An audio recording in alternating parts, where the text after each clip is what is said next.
Hai Gorgeous, welcome to my place. Terima kasih sudah mengklik video ini. Nggak pakai lama, watch.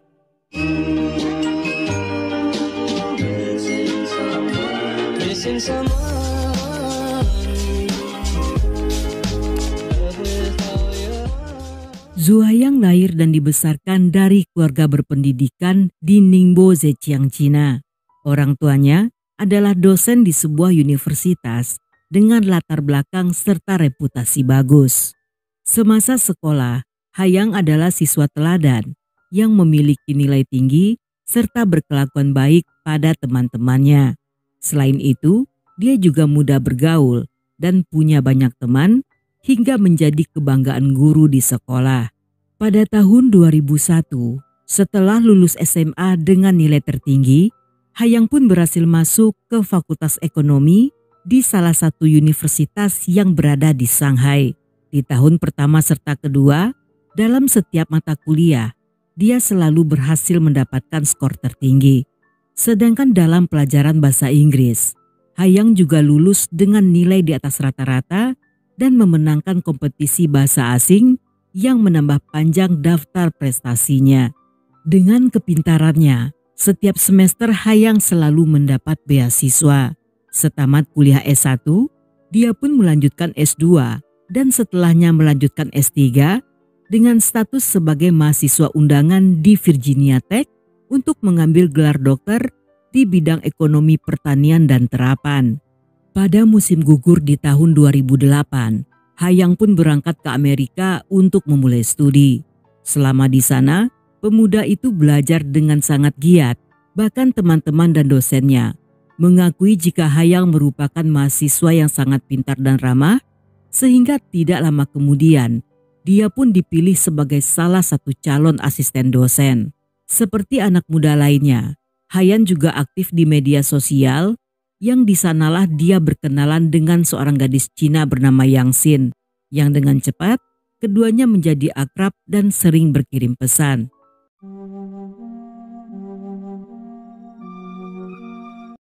Yang Xin yang berusia 2 tahun lebih muda berasal dari Beijing, Cina. Gadis ini terkenal cantik dengan wajah bersinar bagaikan matahari pagi. Dia juga murah senyum, yang hampir dalam semua fotonya Yang Xin selalu tersenyum dengan wajah yang ceria. Dan bagi teman-temannya, Yang Xin dikenal sebagai gadis cerdas, lucu, sederhana, serta ramah. Walaupun terlahir dari keluarga kelas menengah, keluarganya sangat peduli dengan pendidikan.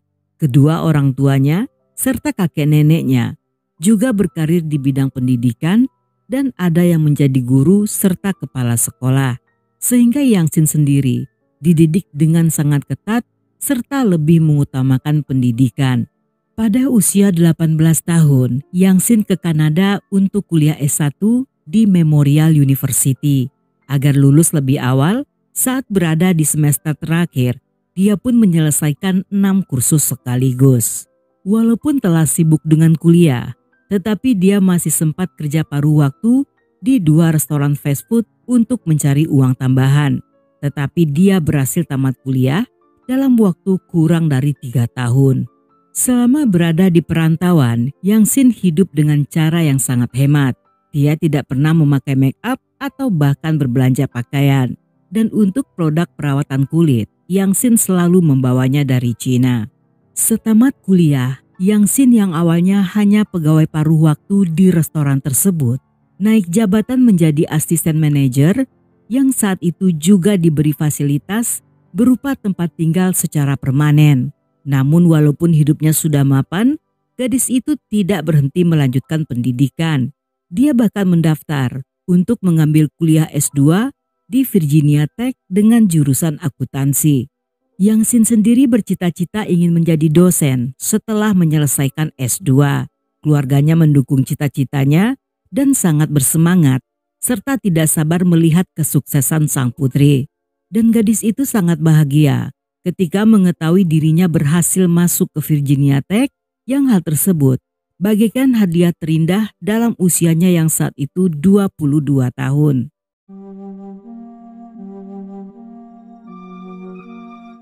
Menjelang hari keberangkatan, Yang Sin yang merasa gugup karena di sana tidak punya teman, tiba-tiba teringat dengan Hayang yang juga kuliah di kampus yang sama.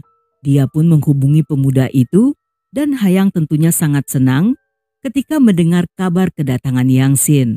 Saat kedatangan Yang Sin, Hayang pun menjemputnya di bandara yang walaupun mereka belum pernah bertemu, tetapi karena sama-sama berasal dari Cina, saat itu Yang Sin tidak merasa canggung. Mereka bahkan cepat akrab, seperti teman lama yang baru saja bertemu. Sebagai senior yang sudah lebih duluan berada di sana, Hayang yang sudah akrab dengan lingkungan serta area setempat juga membantu Yang Sin dalam proses pendaftaran, sehingga semua urusan administrasi menjadi lebih cepat selesai. Yang Sin yang masih malu-malu serta gugup saat mengurus pendaftaran tentunya menjadi sangat tergantung pada pemuda itu. Sehingga pada akhirnya dia memasukkan nomor telepon Hayang yang dijadikan sebagai kontak darurat dalam semua berkas-berkas pendaftaran.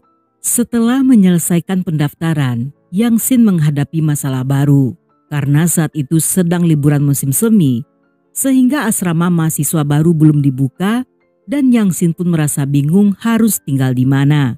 Selain tidak punya kerabat yang tinggal dekat sana, Yang Sin juga merasa berat jika harus menginap di hotel dalam waktu lama karena akan menghabiskan banyak biaya.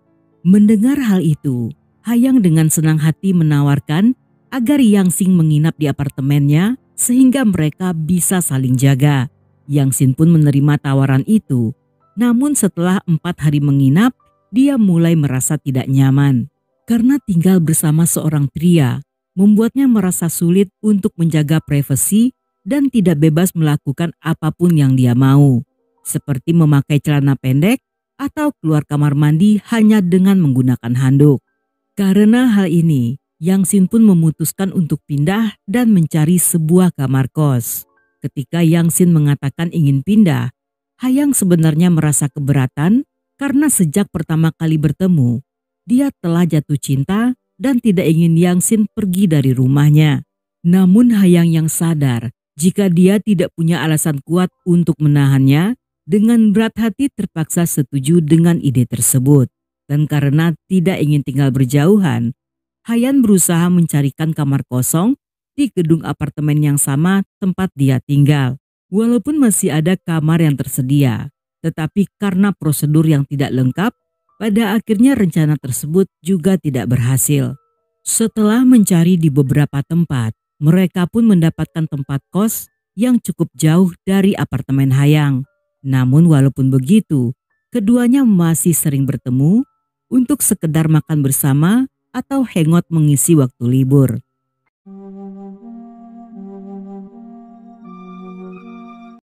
Dalam masa-masa itu, Hayang merasa jika mereka sangat cocok karena memiliki kesamaan baik dalam prinsip dan kebiasaan, sehingga menganggap mereka akan jadi pasangan yang serasi. Walaupun dia tidak tahu apakah Yang Sin juga menyukainya. Tetapi karena sewaktu pendaftaran, Yang Sin menjadikannya sebagai kontak darurat, Hayang pun merasa jika gadis itu mulai menyukainya. Dan karena hal ini, dengan percaya diri dia pun menyatakan cinta yang sayangnya ditolak dengan halus oleh gadis itu. Saat itu Yang Sin mengaku jika dia menganggap Hayang hanya sebagai teman serta senior yang baik. Tetapi Hayang yang kecewa berhasil menutupi perasaannya dan berkata bahwa dia baik-baik saja serta meminta mereka agar terus berteman baik. Dan seperti kebanyakan yang terjadi, tidak ada wanita dan pria yang bisa benar-benar bersahabat dengan tulus tanpa salah satunya memiliki perasaan. Dan itulah yang terjadi karena secara diam-diam dengan menggunakan trik gerakan bawah tanah, Hayang justru semakin gencar serta tidak menyerah untuk mendapatkan Yang Sin.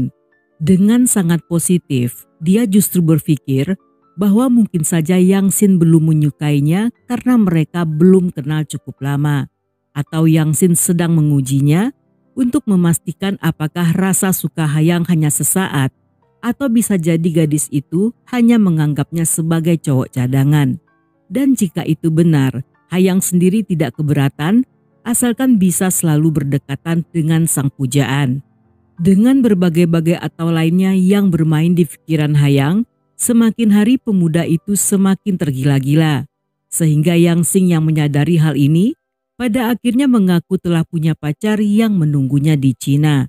Pada penolakan kedua inilah, Hayang pun berhenti mengejar cinta gadis itu.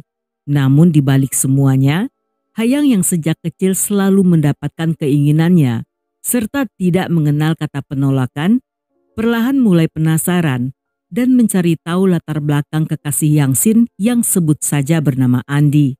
Dia pun mulai membanding-bandingkan dirinya dengan Andi, yang menurutnya tidak sebanding dengan dirinya. Sehingga Hayang yang merasa jika dialah yang lebih pantas menjadi suami Yang Xing, tetapi karena tidak mendapatkan kesempatan, pada akhirnya menjadi sangat frustasi.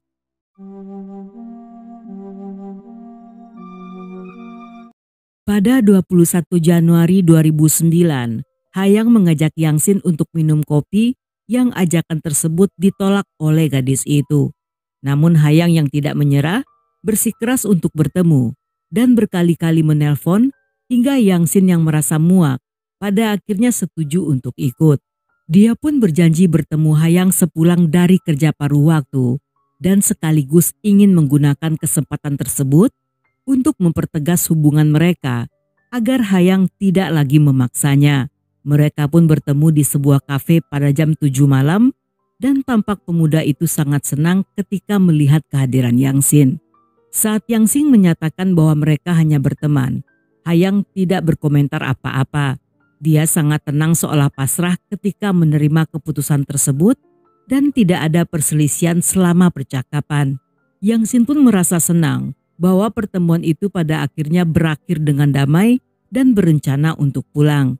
Namun ketika mereka saling berpamitan, tiba-tiba Hayang mengeluarkan sajam dari balik bajunya dan menyerang Yang Xin yang segera melindungi badannya dengan kedua tangan. Akibatnya di sekujur lengan gadis itu terdapat banyak luka-luka gores. Namun sebelum Yang Xin sempat melakukan apapun, dengan cepat Hayang menarik kepala gadis itu serta menahannya di atas meja. Yang di sanalah dengan wajah dingin tanpa perasaan, dia memotong leher Yang Xin hingga terpisah dari tubuhnya. Kejadian itu membuat para pengunjung kafe ketakutan dan kabur dari sana. Mereka pun menelpon polisi yang tiba 4 menit kemudian dan menangkap Hayang yang tidak berusaha melarikan diri. Saat itu polisi sangat syok melihat Hayang hanya berdiri mematung sambil memegang kepala Yang Xin yang mengeluarkan cairan merah mengalir deras hingga membuat genangan besar di lantai kafe. Hayang pun dibawa ke stasiun dan sepanjang perjalanan hingga saat diinterogasi, pemuda itu tidak mau bicara dan hanya memandang polisi dengan pandangan kosong yang menakutkan.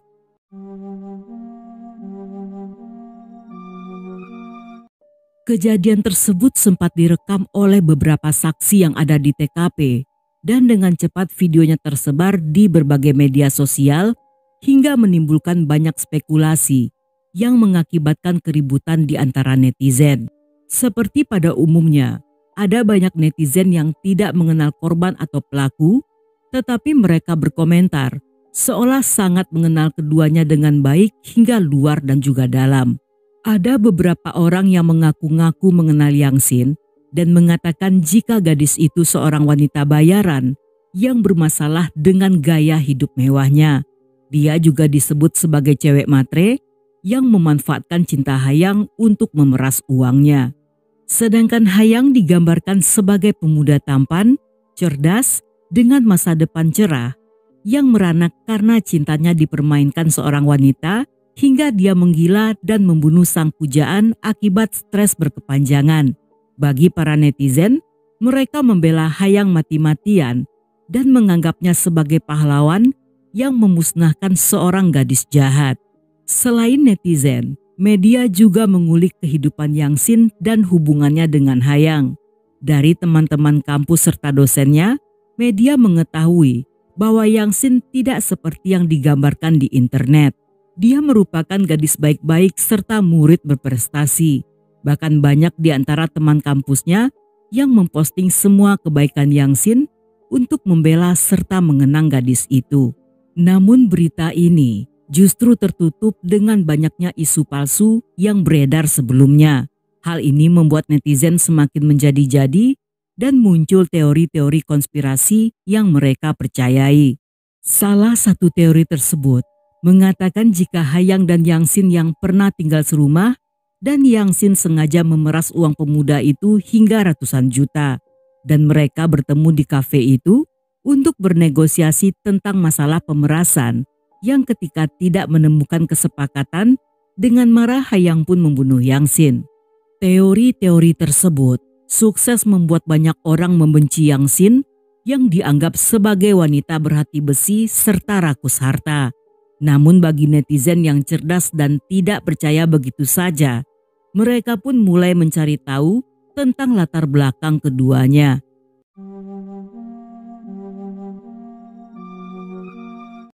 Karena perdebatan di internet semakin menjadi dan melenceng jauh dari fakta, polisi yang menangani kasus ini segera melakukan penyidikan dengan menggeledah apartemen Hayang. Di sana, mereka menemukan cek sejumlah 613.000 yang merupakan pembayaran dari Yang Sin sebagai imbalan serta ucapan terima kasih karena telah diberi penginapan selama 4 hari. Yang hal ini membuktikan bahwa Yang Sin adalah tipe orang yang tidak mau berhutang pada orang lain sehingga rumor tentang pemerasan tersebut terbukti sangat tidak benar. Dalam penyidikan itu, pada akhirnya diketahui jika Hayang yang selama ini diagung-agungkan netizen justru berbanding terbalik dengan kenyataan. Dari pemilik gedung apartemen, polisi mengetahui jika pemuda itu bukanlah orang yang jujur, melainkan pria kasar dan agresif. Bahkan beberapa waktu sebelum terjadi insiden, Hayang pernah membekukan pipa pemanas gedung dan menyusun korek api di atas karpet rumahnya yang diduga untuk membakar apartemennya. Selain itu, dia seringkali bertengkar dengan manajer apartemen yang menurut sang manajer, Hayang memiliki kepribadian aneh dan berubah-ubah. Dia bahkan tanpa alasan pernah menuduh penghuni lainnya telah mencuri sepatunya. Ketika hal ini dirilis oleh polisi, salah seorang gadis yang memposting berita bohong tentang Yang Sin segera menghapus postingan tersebut dan membuat klarifikasi. Tetapi sayangnya, karena tidak banyak orang yang membaca postingan tersebut, sehingga hal-hal buruk tentang Yang Sin hingga saat ini masih beredar di internet.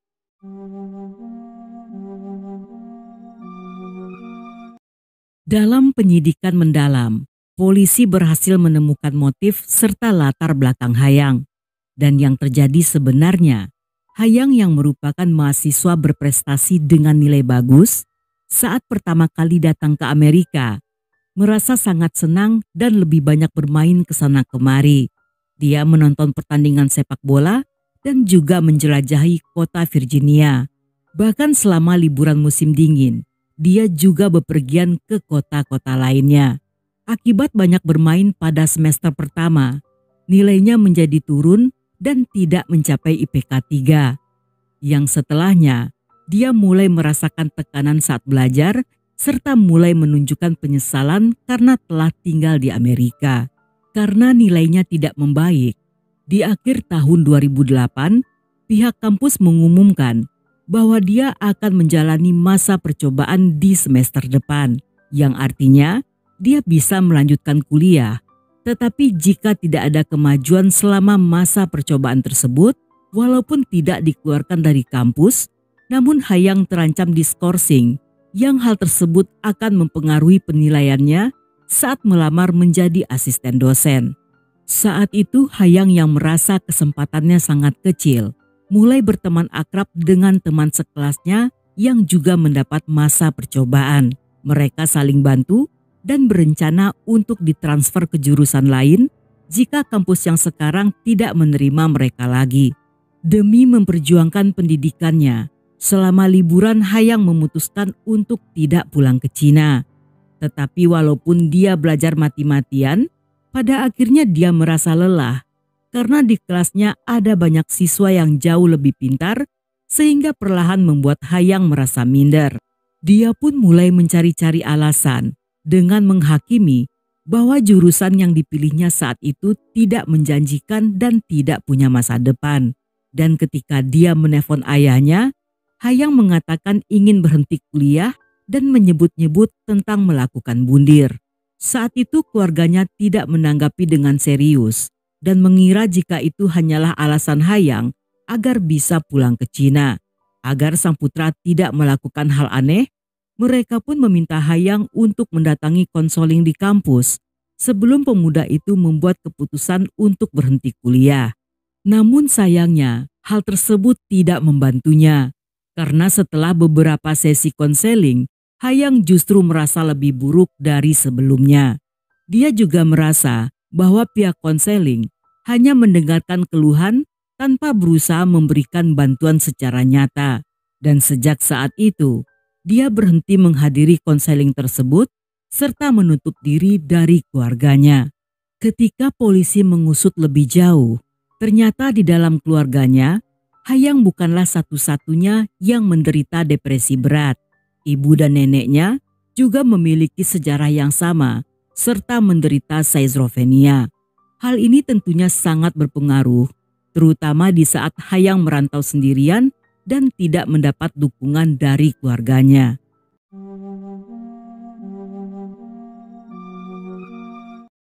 Dalam masa-masa terpuruknya, pada Desember 2008, teman sekelas Hayang bernama Joseph mengundang Hayang ke pesta pernikahannya.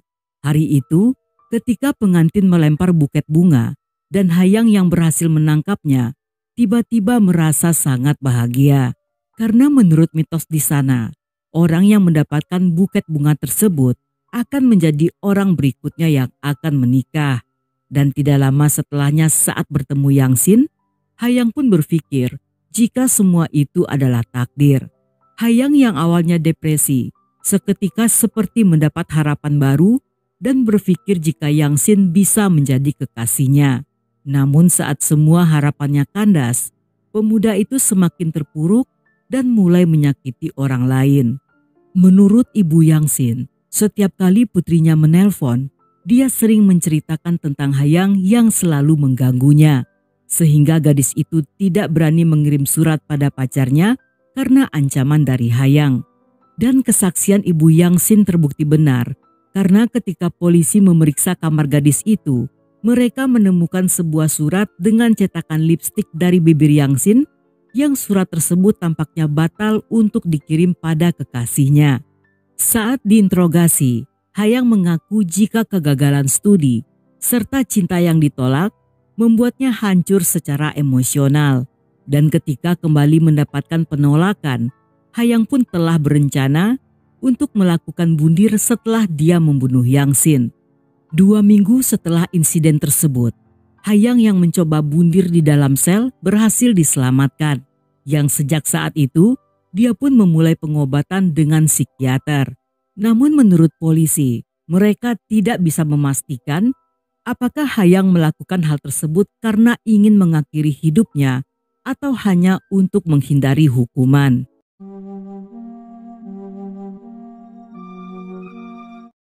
Dalam persidangan yang dilakukan setahun setelahnya, jaksa mengklaim bahwa walaupun Hayang memiliki IQ tinggi, tetapi pemuda itu sulit mengendalikan emosinya, terutama di saat mengalami kegagalan.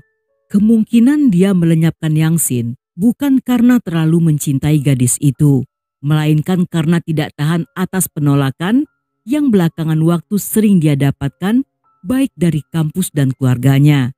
Sehingga ketika Yang Sin juga menolaknya, Hayang pun melampiaskan semua rasa frustasinya pada Yang Sin yang tidak bersalah. Yang Sin yang memiliki masa depan cerah justru harus meninggal dalam usia 22 tahun tepat di tangan orang yang sempat dia andalkan. Dan yang paling menyedihkan, Yang Sin tidak hanya menjadi korban dari Hayang, tetapi di akhir hidupnya dia justru mendapat bulian dari netizen. Di tanggal 19 April 2010, Hayang pun mengaku bersalah dan meminta maaf pada keluarga korban, pihak kampus, dan masyarakat. Dan dia pun divonis hukuman penjara seumur hidup tanpa bisa bebas bersyarat. Sebelum videonya berakhir, saya mau kasih tahu kalau akan bagi-bagi giveaway berupa 10 abaya keren untuk 10 orang. Dalam setiap video, akan dipilih 2 orang pemenang yang tentunya sudah subscribe channel ini. Syaratnya cukup gampang, Gorgeous hanya perlu komentar yang isinya nyambung dengan kasus per videonya. Dan gak usah khawatir karena hadiahnya free ongkir sampai ke tujuan. Terima kasih dan semoga beruntung.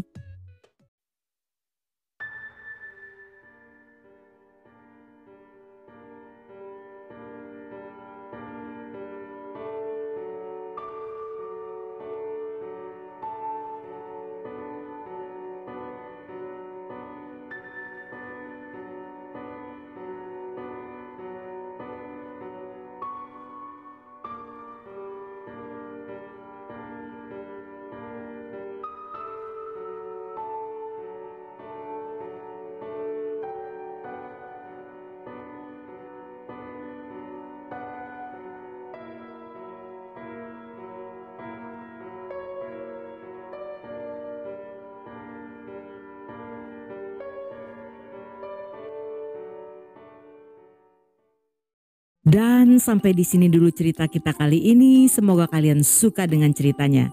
Buat yang masih betah hingga akhir, thank you, love you, have a nice day, and then see ya.